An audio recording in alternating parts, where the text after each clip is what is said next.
You pull an all-nighter. The next day, you feel exactly how you'd expect. Tired, irritable, and a little out of it. You probably think that's the worst of it. Nothing a strong coffee can't fix, right? Just push through the afternoon slump and you'll catch up on the weekend. That's the story we all tell ourselves. But what if I told you that while you were forcing your eyes open, your brain was starting to fail in ways that are far more sinister than just feeling groggy? What if the real damage isn't the exhaustion you feel, but a quiet, cascading series of breakdowns happening deep inside your head? After just a few hours of lost sleep, your ability to form new memories starts to power down, and believe me, that's just the beginning. Let's be honest, we wear sleep deprivation like a badge of honor. We boast about how little we need, how we can function just fine on 5 hours.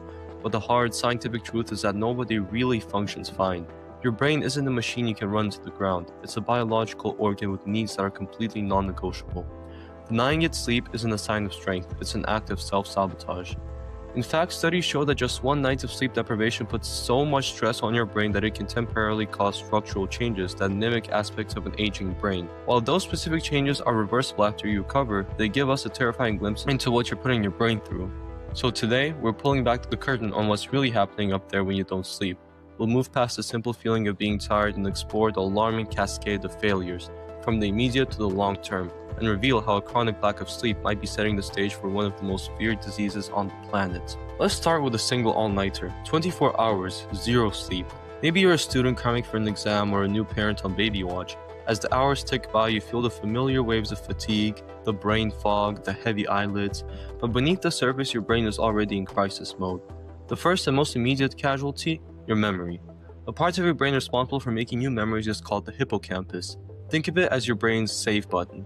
During the day, you collect experiences. At night, during deep sleep, your brain runs a program called memory consolidation. This process transfers those fresh, fragile memories from the temporary storage of the hippocampus to the prefrontal cortex, locking them in for the long term. Without sleep, that whole transfer process just stops. The hippocampus is stuck, unable to process the day's information. It's like a camera with a full memory card. You can keep pointing and shooting, but nothing new is being saved. This is exactly why you can study all night and then struggle to remember anything during the exam.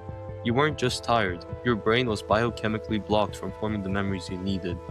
But the damage doesn't stop there. As your hippocampus sputters, your prefrontal cortex, your brain's CEO, located right behind your forehead, starts to malfunction. This is the part of you that handles logic, problem solving, and sound judgment. Brain scans show that after just one sleepless night, metabolic activity in this region plummets. It's essentially running on low power mode. The consequences are immediate and dangerous. Your attention span is shot. You start having microsleeps, brief, involuntary moments of sleep that last just a few seconds, often without you even noticing. If you're behind the wheel, a microsleep can be fatal. Your reaction time slows to a crawl and your ability to make good decisions evaporates. In fact, the impairment is so severe that it's often compared to being drunk. Staying awake for 24 hours straight can produce cognitive deficits equivalent to having a blood alcohol content of 0.1%, which is well above the legal limit to drive. You wouldn't drive drunk, so why would you drive sleep deprived? At the same time, your emotional circuits go haywire. The amygdala, your brain's alarm system for primal emotions like fear and anger, becomes hyperactive. Normally, your prefrontal cortex acts as the brakes, calming the amygdala down so you can respond to things rationally. But when you're sleep deprived, that connection is severed, has left the building, and your emotional alarm is running wild. Research has shown the amygdala becomes dramatically more reactive in a sleep-deprived brain. This is why you feel so irritable and emotionally fragile. Minor frustrations feel like major catastrophes. You're not just tired, your brain has lost its emotional rudder. Pulling an all-nighter is rough, but for most of us, the real danger isn't one night of no sleep, it's chronic sleep restriction. This is that sneaky pattern of getting just 5 or 6 hours a night every night. You might think you've adapted, that you're one of those lucky people who just doesn't need a lot of sleep. But the science is crystal clear. You haven't adapted. You've just gotten used to performing poorly. This creates a sleep debt as lost hours pile up, and the devastating part is that the cognitive damage is cumulative. Research has shown that sleeping just 6 hours a night for 2 weeks can result in the same level of performance decline as being awake for 48 hours straight. Let that sink in. Your normal 6-hour night could have you operating at the same deficit as someone who hasn't slept for 2 full days. You've just gone numb to the feeling. As this sleep debt grows, the damage to your prefrontal cortex becomes more severe. This isn't just about feeling foggy anymore, it's about fundamentally changing how you think. A brain on chronic sleep debt becomes more impulsive and seeks out risks. You become more sensitive to potential rewards and less worried about potential losses. This makes you more likely to make a bad financial decision or a poor choice about your health. Your brain also loses its flexibility. Creative problem solving gets thrown out the window. A well-rested brain can think on its feet and adapt its strategy. A sleep-deprived brain gets stuck, repeating the same failed solution over and over. Even more unsettling is what happens to your memories. Not only does a lack of sleep stop you from forming new memories, but it also makes you more likely to create false ones. Your brain struggles to tag a memory with its proper source. You might remember a fact but completely forget where you heard it, or worse, attribute it to a credible source when it came from a totally unreliable one. Your confidence in these fake memories can be just as high as in real ones, creating a warped picture of reality inside your own head. And the physical toll becomes clearer too. Studies have shown that chronic sleep loss can lead to an actual loss of synaptic connections between critical neurons, including in the region essential for alertness and focus. Some studies suggest that the idea of simply catching up on sleep over the weekend is a dangerous myth. While you might feel a little better, you may not be reversing the underlying neuronal damage that has been quietly accumulating. So far, we've talked about memory failure, bad judgment, and damage to your brain's connections, but the most alarming effect of chronic sleep deprivation is its sinister link to neurodegenerative diseases, especially Alzheimer's. For a long time, we know people with Alzheimer's had trouble sleeping, but we mostly thought it was a symptom of the disease. Now, a mountain of evidence suggests it may also be a cause.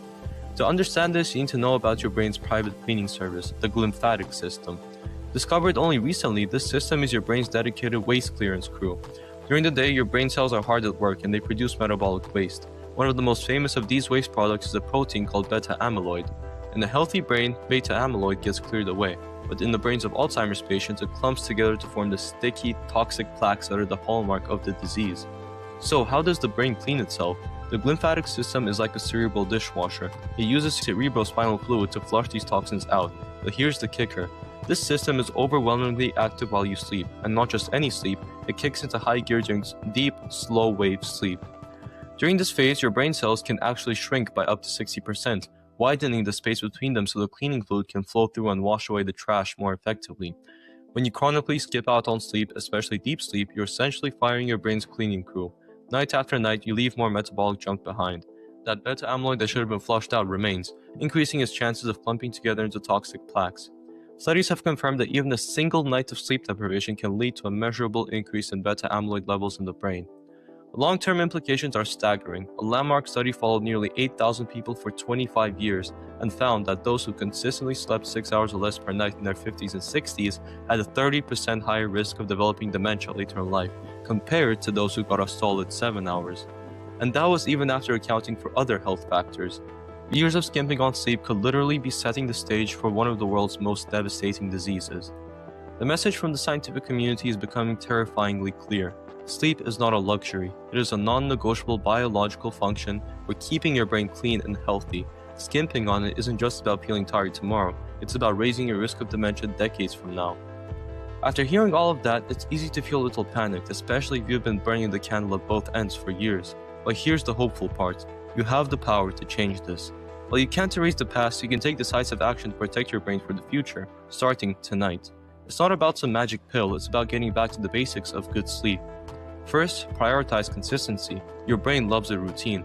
Go to bed and wake up at the same time every single day, even on weekends. This stabilizes your internal body clock, making it much easier to fall asleep and wake up feeling refreshed. Second, make your bedroom a cave. Cool, dark, and quiet. Blackout curtains and a white noise machine can be game changers. Darkness signals your brain to produce melatonin, the sleep hormone, and a cool room temperature helps you get deeper, more restorative sleep. Third, create a power down hour. For the last 60 minutes before bed, put away all screens. The blue light from your phone and computer tricks your brain into thinking it's still daytime. Instead, do something relaxing. Read a real book, listen to calm music, or take a warm bath.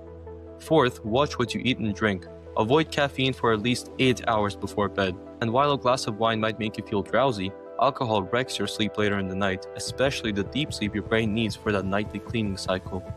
The idea that sleep is for the weak, that success is measured by how long you can stay awake, is one of the most destructive lies of the modern world. Sleep isn't wasted time. It's a period of intense and vital neurological activity. It's when we lock in memories, regulate our emotions, and most importantly, wash our brains clean of the toxic junk that can lead to devastating disease. You don't just feel tired after a bad night's sleep, you are cognitively impaired. Your memory is worse, your judgment is shot, and your emotions are out of control.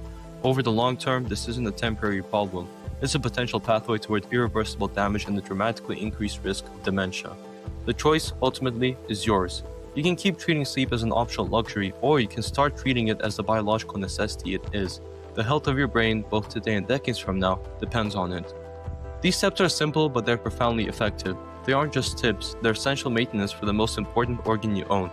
Protecting your brain is one of the most critical things you can do for your long-term health.